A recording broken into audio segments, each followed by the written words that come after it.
চারদিকে কুয়াশা ভেজা বাতাস, নদীর তীরে রঙিন ঐতিহ্যবাহী পোশাকে তঞ্চঙ্গা সম্প্রদায়ের মানুষ, হাতে ফুল, পরনে লাল সাদা রঙের জামা। এভাবে দল বেঁধে এক ঝাঁক তরুণী নদীতে ফুল ভাসাচ্ছেন। বলছিলাম রাঙামাটির কাপ্তাইয়ে বসবাসরত তঞ্চঙ্গা সম্প্রদায়ের বিশু উৎসবের কথা। প্রতি বছরের ন্যায় প্রতি বছর এখানে অনেক আড়ম্বরপূর্ণ করে ফুল ভাসানো হয়।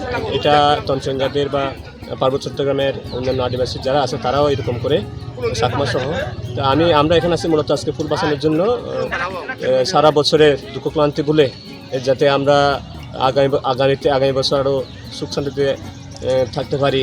এটাই আমাদের এই ঐতিহ্যবাহী একটা দিন। তো আমরা আজকে সবাই মিলে কাপ্তাই উপজেলার যত তঞ্চঙ্গা আছে আমরা সবাই মিলে আমরা আজকে ফুল ভাসানো দিনটা উদযাপন করতেছি। পুরনো বছরে ভুল ভ্রান্তি, অশুভ, দুঃখ, কষ্ট ও হতাশাকে বিদায় দিতে এবং নতুন বছরের সুখ শান্তি ও মঙ্গল কামনায় এই আয়োজন। এর মধ্য দিয়ে শুরু হয়েছে পার্বত্য জনপদের ঐতিহ্যবাহী বিশু উৎসব। অঞ্চল কমিটি দুইটার অঞ্চল মিলে যৌথভাবে সর্বোপরি সকলের সম্মিলিত প্রচেষ্টায় আমরা এই ফুল বিশু এই অনুষ্ঠানটি আয়োজন করেছি।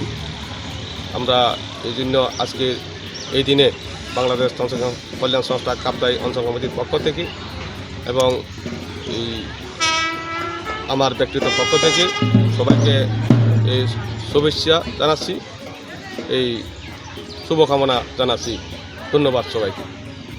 নানা রকম ফুল আর প্রাকৃতিক উপকরণ দিয়ে সাজানো কলাপাতা স্রোতের জলে গঙ্গাদেবীর উদ্দেশ্যে নিবেদন করা হয়। আর মনে মনে উচ্চারণ করা হয়, পুরনো বছরে সব গ্লানি দূর হোক, নতুন বছর বয়ে আনুক সুখ, শান্তি ও সমৃদ্ধি।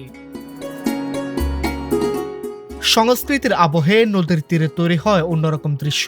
শিশুরা কৌতূহলী চোখে দেখছে, তরুণরা ছবি তুলছে, আর প্রবীণরা ব্যস্ত প্রার্থনায়।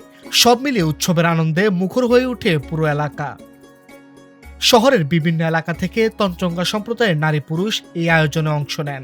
তাদের বিশ্বাস, নতুন বছরের শুরুতে নদীর জলে ফুল পূজায় বছরের দিনগুলোতে মঙ্গল আসে, জীবনে আসে সুখ সমৃদ্ধি।